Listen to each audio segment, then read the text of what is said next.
Selamat pagi anak-anak. Pagi, Pak. Bagaimana kabarnya hari ini? Sehat. Baik, terima kasih. Sebagai umat beragama, sebelum kita memulai pembelajaran kita pada hari ini, kita memuji Tuhan dan berdoa. Kami minta salah seorang dari siswa kami yang memimpin kita dalam bernyanyi dan juga dalam berdoa. Dipersilakan. Yang berdoa di sebelah kanan kami, yang memimpin nyanyi di sebelah kiri kami.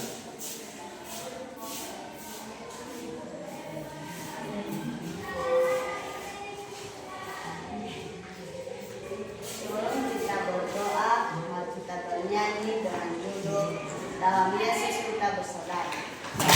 Dalam Yesus kita bersaudara. Dalam Yesus kita bersaudara. Dalam Yesus kita bersaudara. Sekarang dan selamanya. Dalam Yesus kita bersaudara. Tuhan Allah Bapa kami yang maha di dalam kerajaan surga, puji syukur dan ucapkan terima kasih atas berkat dan pertolongan kepada kami hingga pada saat ini. Ya Tuhan, sebentar lagi kami mau belajar, berkatilah kami Tuhan. Dalam nama Yesus kami berdoa dan mengucap syukur. Amin. Baik, terima kasih. Persilakan kembali ke tempat.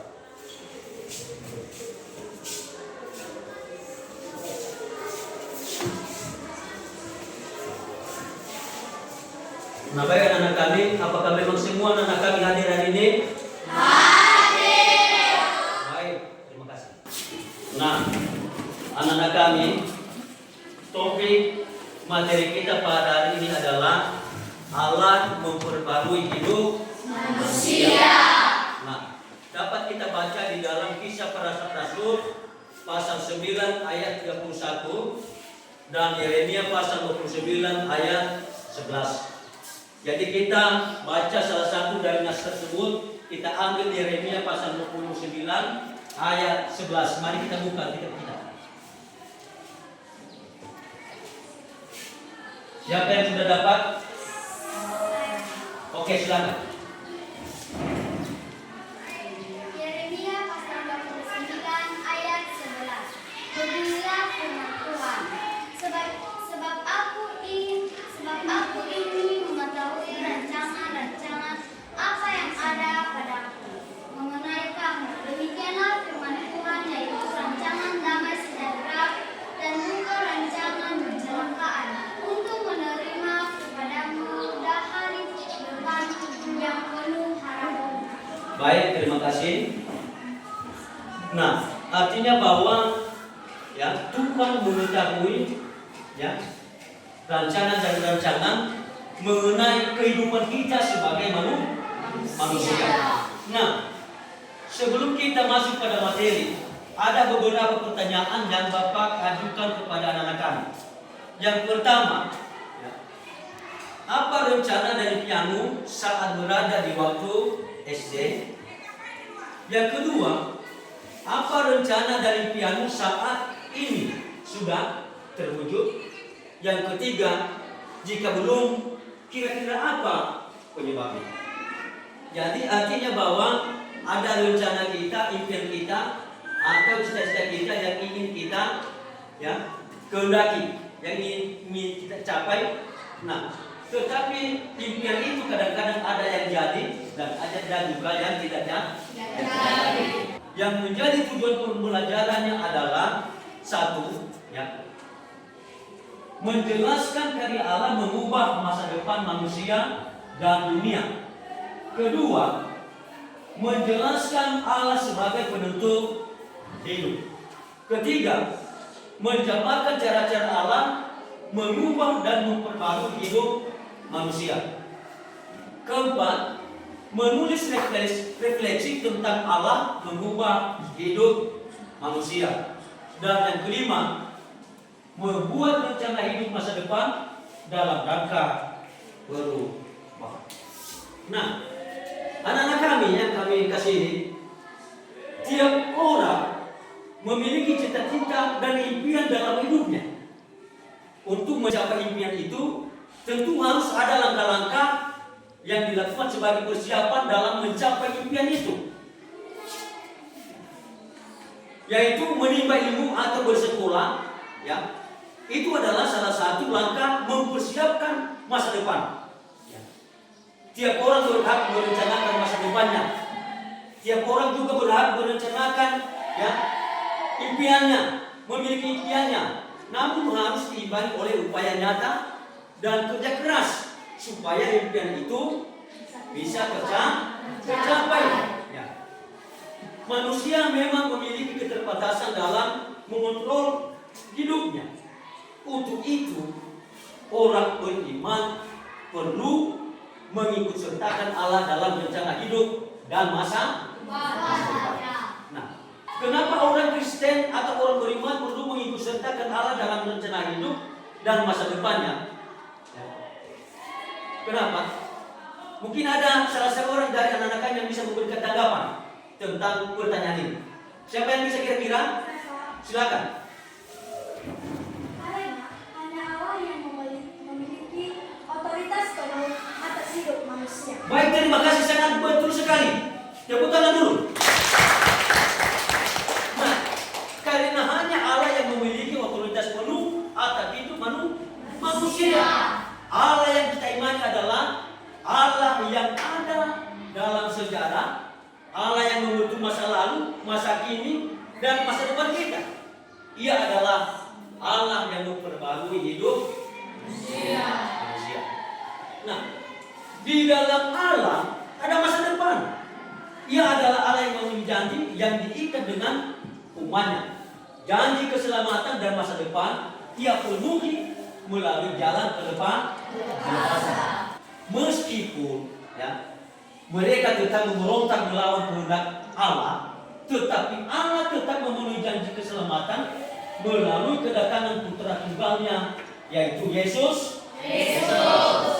Nah, setelah Yesus Kristus naik ke surga, maka Roh Kudus datang untuk menampingi manusia. Roh Kudus memperbarui hidup manusia dan memberikan masa depan yang penuh dan bermanfaat. Lalu, ya, sekarang apa yang dapat dilakukan oleh manusia supaya bisa memiliki masa depan yang penuh harapan? Untuk mencapai hal itu ada beberapa hal yang dapat kita lakukan, yaitu pertama adalah membangun hubungan yang kuat dengan Tuhan. Melalui apa? Melalui berdoa, mempelajari firman Tuhan, mempercayai janji Tuhan. Percayalah pada janji-janji Tuhan dan tertulis di dalam Alkitab. Kedua, menentukan tujuan hidup. Ketiga, mengubahkan diri. Keempat, hidup seimbang. Kedua, hal-hal tersebut akan terjadi suatu hari nanti, membuat kita percaya diri untuk melangkahkan kaki kita, bahkan kita sedang berada pada jalan yang tidak mulus. Nah, sampai di situ dulu anak-anak kami. Apakah memang ada yang kurang dipahami dalam materi ini? Ada? Tidak. Baik. Nah, sekarang kita bentuk kelompok sebanyak 5 kelompok, di mana masing-masing kelompok terdiri dari 4 orang. Dipersilakan.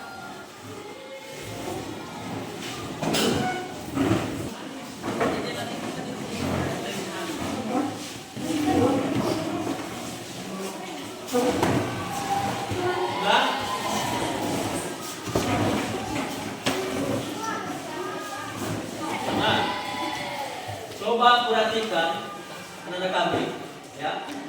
Kita ada 5 kelompok, kelompok 1, 2, 3, 4, dan 5. Yang menjadi tugas kita adalah peserta ini diminta untuk membaca Alkitab dan buku modul. Yang pertama, Yeremia pasal 29 ayat 11 dan kedua Roma pasal 8 ayat 28. Setelah membaca nas tersebut, ya, pertama yang harus dilakukan oleh kelompok adalah menjelaskan karya Allah mengubah masa depan manusia dan dunia.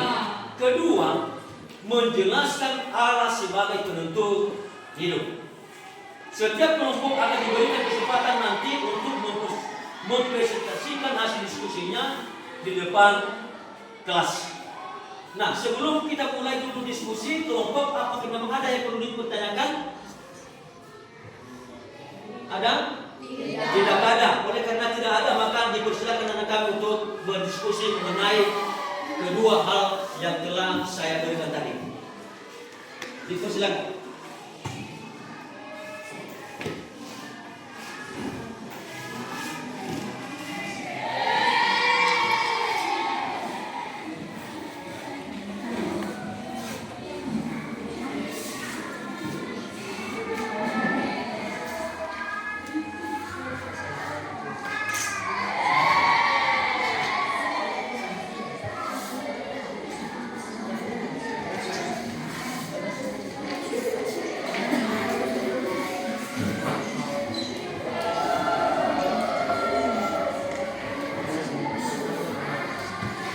Masing-masing memberikan pendapat sehingga itu nanti menjadi hasil kelompok.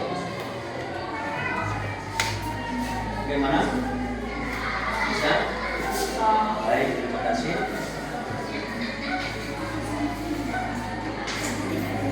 Ada kendala? Tidak ada? Baik, silakan lanjutkan.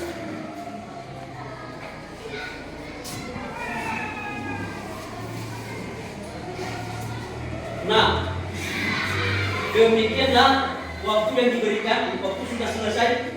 Sekarang kita saksikan presentasi setiap kelompok, ya, di mana masing-masing kelompok nanti menunjuk satu orang untuk menyampaikan hasil diskusinya.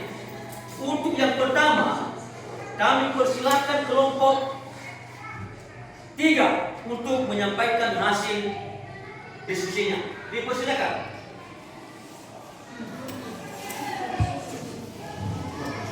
Dipersilakan kelompok 3.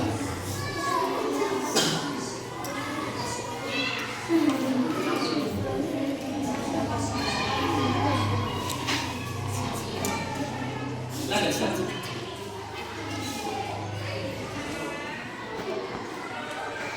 Baik, terima kasih kesempatan yang telah diberikan kepada saya untuk membacakan hasil diskusi kami.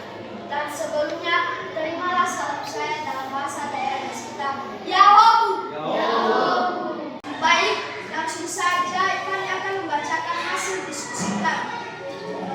Yang menjadi soal 1, menjelaskan karya Allah mengubah masa depan manusia dan dunia. 2. Menjelaskan Allah sebagai penentu hidup. Jawaban nomor 1, yaitu karya Allah mengubah masa depan manusia dan dunia ialah memberikan janji yang luar biasa, rancangan Allah untuk kesejahteraan, harapan di masa depan. Jawaban nomor 2 yaitu kedaulatan Allah, rencana Allah, kebebasan manusia, dan Allah tidak meniadakan kebebasan manusia. Demikian saja hasil presentasi kami. Jika ada kesalahan dalam penyampaian, mohon dimaafkan. Akhir kata saya ucapkan terima kasih. Yahobu!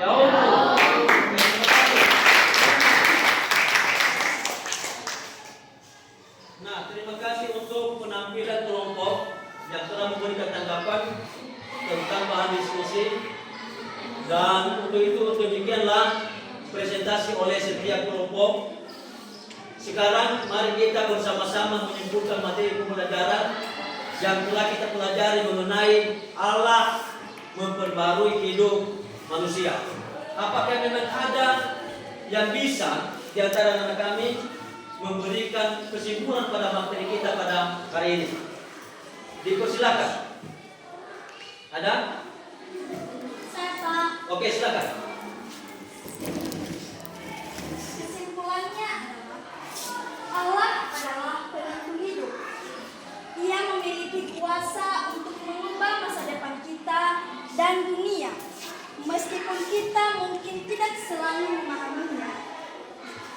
Tapi kita dapat mempercayai bahwa Ia bekerja untuk kita.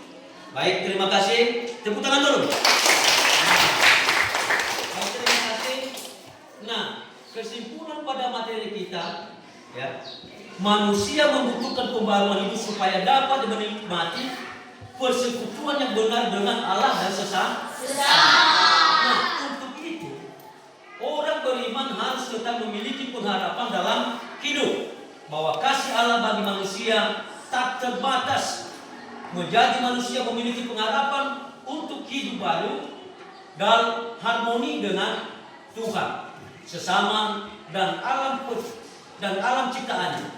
Nah, bagaimana seseorang manusia yang telah diubah hidup di hadapan Allah? Antara lain mengubah cara berpikir negatif menjadi berpikir positif, mengubah semua sifat buruk yang ada dalam diri kita menjadi sifat baik dan bertanggung jawab, mengubah orang yang tidak percaya menjadi percaya kepada kasih dan kekuasaan Allah.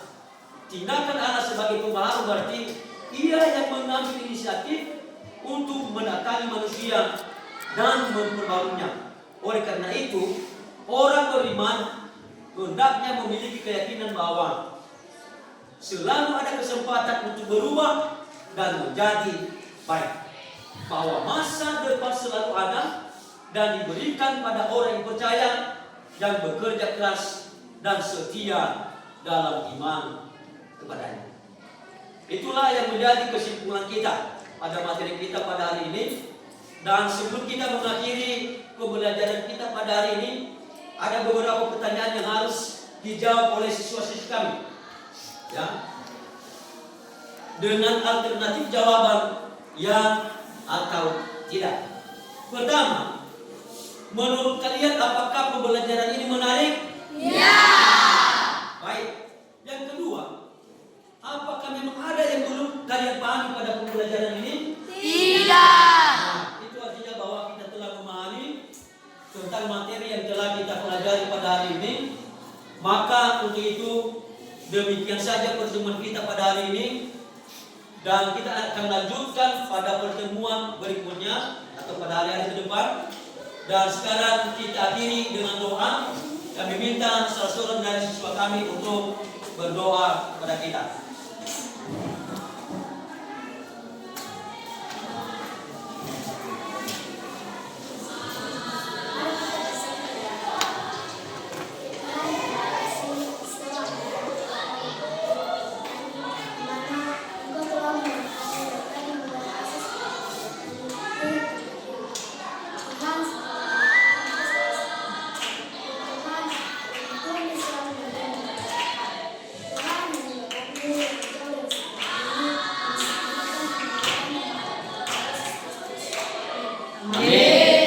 Baik, terima kasih semuanya. Semoga apa yang telah kita pelajari menjadi bekal kita untuk melanjutkan kehidupan kita ke depan. Jadi demikian saja, dan kami ucapkan terima kasih. Tuhan Yesus memberkati. Amin.